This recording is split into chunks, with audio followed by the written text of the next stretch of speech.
Alors je sais pas si vous le saviez, mais à partir de maintenant sur YouTube, il est possible de voir le pourcentage d'abonnés qui ont activé cette petite cloche de notification. J'espère que tu en fais partie, toi qui regardes cette vidéo, toi qui viens juste de démarrer cette vidéo et qui te mange une pub comme ça frontalement, j'espère que tu as activé cette cloche de notification. La MIF, j'espère que vous allez bien, on se retrouve aujourd'hui pour une toute nouvelle vidéo. Moi je suis en forme, dites-moi comment ça s'est passé vos épreuves de bac, parce qu'aujourd'hui c'était philo, j'ai passé un bac STMG, j'ai l'air d'aller bien non? Non franchement vous savez pourquoi je dis ça? Parce qu'à mon époque, quand j'étais au lycée, il y avait un jour de la semaine quand t'étais en STMG où tu devais t'habiller en costard. Et c'est à partir de là que les mecs ils commencent à se moquer de toi. Toi t'es là le jeudi, tu te sapes bien, tu penses que tu viens frais, mais en fait t'es le seul dans le lycée à être comme ça. Tous les autres se foutent de ta gueule. Les ES, les S, même ceux qui fument des roulés, qui mettent des pattes def, les L ils se foutent de toi. Bref, aujourd'hui on va parler de tous ces albums qui sont sortis depuis début d'année et essayer de faire un classement des albums de l'année pour le moment. On sait très bien que l'année n'est pas finie et qu'il y a énormément de grosses sorties encore planifiées. Je pense notamment à Damso, je pense notamment à Niska qui devrait arriver dans pas si longtemps que ça, je pense aussi à Booba et j'en passe. Mais honnêtement, si je vous posais la question là maintenant, quel est pour toi l'album de l'année? Tu me dirais quoi? PNL, bien évidemment avec deux frères. Il y aurait aussi Nino avec Destin qui aujourd'hui il stream plus que PNL. Et t'aurais aussi Nekfeu qui effectivement ces trois poids lourds ont fait le taf. Mais il ne faut pas négliger d'autres sorties qu'on a eues cette année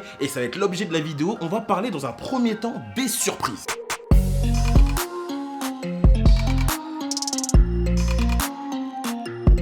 Première surprise, Dausi, qui est un artiste signé sur le label Rec 118. Rec 118, pour ceux qui ne connaîtraient pas, c'est un roster sur lequel tu peux retrouver Nino, Sadek, Ornette La Frappe, Aya Nakamura, Hamza, Zixo et Dausi. Moi, je trouve que c'est un très bon roster sur lequel tu peux progresser. Quand tu regardes ce qu'ils ont fait avec Aya Nakamura, c'est incroyable. Avec Nino, pareil, Sadek, Ornette La Frappe, franchement, ils font un très bon taf. Dausi, il a sorti sa toute première mixtape qui s'appelle Mexico. Et quand tu regardais la tracklist, Nino, Sadek, Caris. Bon, pour Nino et Sadek, tu vas te dire que c'est sur le même roster, mais Caris, vraiment pas mal. Une mixtape qui a été super bien reçue par le public, 6000 ventes en première semaine, et vous avez été nombreux à me répondre à cette question quand je vous ai dit pour vous c'est quoi la surprise de cette année. Genre quand vous avez écouté l'album, vous vous êtes dit ouah il est chaud. Dausi il est revenu énormément. On espère pourquoi pas peut-être en fin d'année le tout premier album, mais comme je vous ai dit il est sous un bon roster et je pense que ça va le faire pour lui. Deuxième surprise, c'est le groupe 13 Blocs dont tout le monde a parlé sur les réseaux sociaux. Il y a eu tellement d'artistes que les réseaux sociaux ont saucé que j'avais peur que finalement les chiffres de vente ne soient pas du tout au rendez-vous.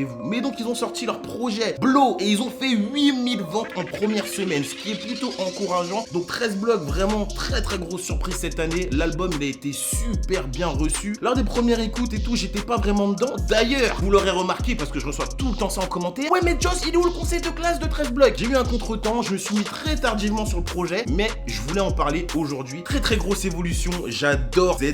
Ouais, il y a beaucoup de gens en plus qui me disent ouais Joss, tu ressembles à Z. Frère, je ressemble pas à Z, on est pas du tout pareil. Ou peut-être que c'est un moi dans un monde alternatif, tu vois.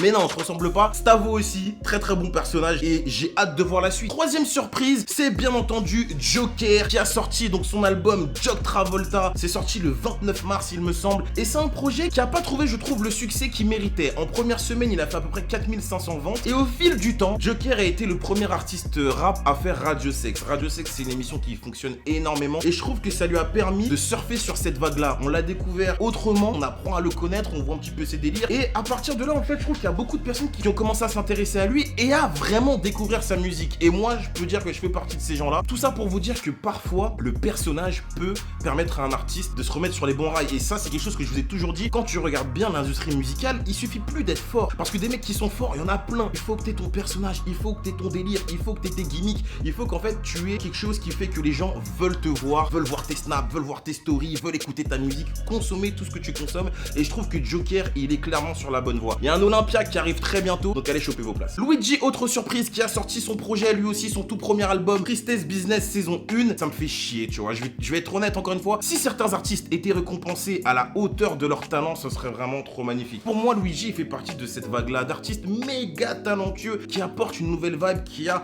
son propre délire et qui le défend, tu vois, il est pas prêt à se travestir pour rentrer dans certains codes. Malheureusement, je trouve qu'il rencontre pas le succès qu'il mérite. 600 ventes en première semaine, c'est ridicule par rapport au talent qu'il a. Alors je sais pas si moi je peux faire quelque chose, mais si vous ne connaissez pas Luigi, si vous aimez la musicalité, le rap, quelque chose de bien produit, allez écouter ce projet-là, il mérite. On peut pas passer à côté d'un projet comme ça, honnêtement. Et si je vous le dis, c'est parce que aussi plein de personnes me l'ont cité. Pour l'instant, je cite que les artistes qui sont revenus énormément et ça me fait plaisir de voir que vous vous arrêtez pas qu'aux chiffres. Maintenant, quand tu regardes bien dans l'industrie musicale, en tout cas sur les réseaux sociaux, on parle de midweek. Ça veut dire que l'album il est sorti le vendredi. Dès le lundi, on peut constater si le projet va fonctionner ou pas. Si tu vois qu'un mec il fait 200 ventes, bah tu vas pas forcément être attiré par rapport à un mec, on te dit ouais en 3 jours il a fait 6000 ventes. Tu vas te dire waouh, attends, il a fait 6000 ventes, pourquoi j'ai pas entendu? Alors je suis pas contre les midweek parce que ça fait partie de l'évolution. Faites-vous toujours votre propre avis. En tout cas, Luigi est super actif. Il a sorti un freestyle sur la chaîne de Red Bull, Red Bank. Ça s'appelle Sac à main. C'est sorti récemment.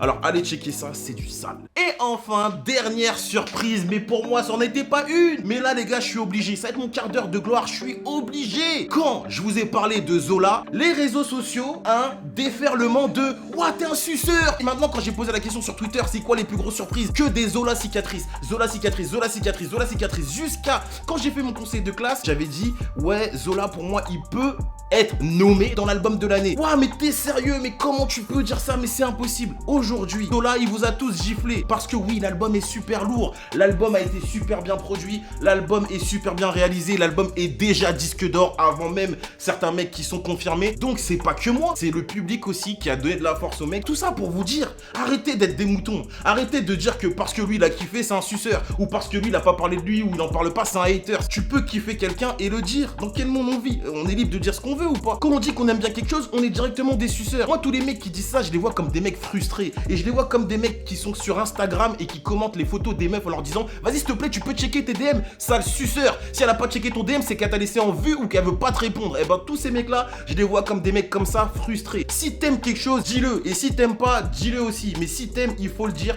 tu passeras pas pour un suceur. Et donc voilà, très très grosse surprise et j'ai hâte de voir la suite. Et enfin, moi je voulais donner des petites surprises. J'ai pas entendu trop de bruit par rapport à ça. Ça va être l'album de Ice MC qui s'appelle Écorché Vif. C'est pas un artiste que je kiffe de ouf, mais ce dernier album là qu'il a sorti, je me suis pris une claque tout simplement parce que il porte bien le nom en fait. Écorché Vif, t'as limite l'impression qu'il a plus rien à perdre. Il est venu poser ses couilles sur sa table. Il y en a pour tout le monde en plus, tu vois. Avant, moi ce que je lui reprochais c'était ce style un peu trop kické, rapide et tout. Moi je trouvais ça pas ouf. Mais là dans ce projet là, il y a de la trappe, il y a du kick, il y a du texte et ça fait du bien. Je dis pas que j'aime le rap conscient, mais des fois un peu de texte ça fait du bien, il raconte pas n'importe quoi. Et vraiment Écorché Vif, allez écouter ce projet de Ice MC, il mérite. On va terminer avec Bibi. Bon, le projet devrait arriver cette semaine. Bibi, on veut le projet. Le projet il est sorti sur SoundCloud frère, il est sorti sur ton site, sur Apple Music please. Un projet qui je l'espère va vous intéresser, vous devez l'écouter. Le Seigneur Bibi, il faut écouter, il faut donner de la force. Bref la mif, voilà pour les surprises. Pour moi, les nommés dans les surprises de l'album de l'année, c'est tous ces gens-là que je vous ai cités. Ensuite, on va faire une autre vidéo où on va parler des vrais nommés pour l'album de l'année. Alors dans un premier temps, dites-moi si vous validez mes surprises et ensuite proposez-moi pour vous quels devraient être les nommés pour l'album de l'année et ensuite on va faire un système de vote, etc. etc. Putain, je sais pas si j'ai été à la salle ou si j'ai fait une vidéo, je transpire comme un ouf, il fait super chaud, j'ai des putains de lights en fait sur moi. Bref, il est temps pour moi de conclure cette vidéo, je vous ai tout dit. J'espère que vous avez kiffé, j'espère que vous avez passé du bon temps, j'espère que je vous ai appris certaines choses et surtout, la morale de cette vidéo c'est quoi? Je vous écoute. Bah non, vous pouvez pas me répondre, mais je vais vous la redire. Si vous aimez quelque chose, dites-le et arrêtez de traiter de suceurs les gens qui aiment juste quelque chose et qui le disent. Si vous êtes des frustrés, taisez-vous à tout jamais. Voilà, vous manquerez à personne. Voilà, j'espère que le message il est bien passé. Bref, c'était votre boy Joss. J'espère que vous avez passé un bon moment. Abonnez-vous et surtout, active cette putain de cloche. Parce que je vais regarder le pourcentage et s'il est faible, je vais avoir le seum. Bref, c'était votre boy Joss. Prenez soin de vous. Je vous dis à très bientôt. See you next time, guys. Putain, j'ai des oreilles. Non, ça va. Ok. See you next time, guys. Peace out. Ciao.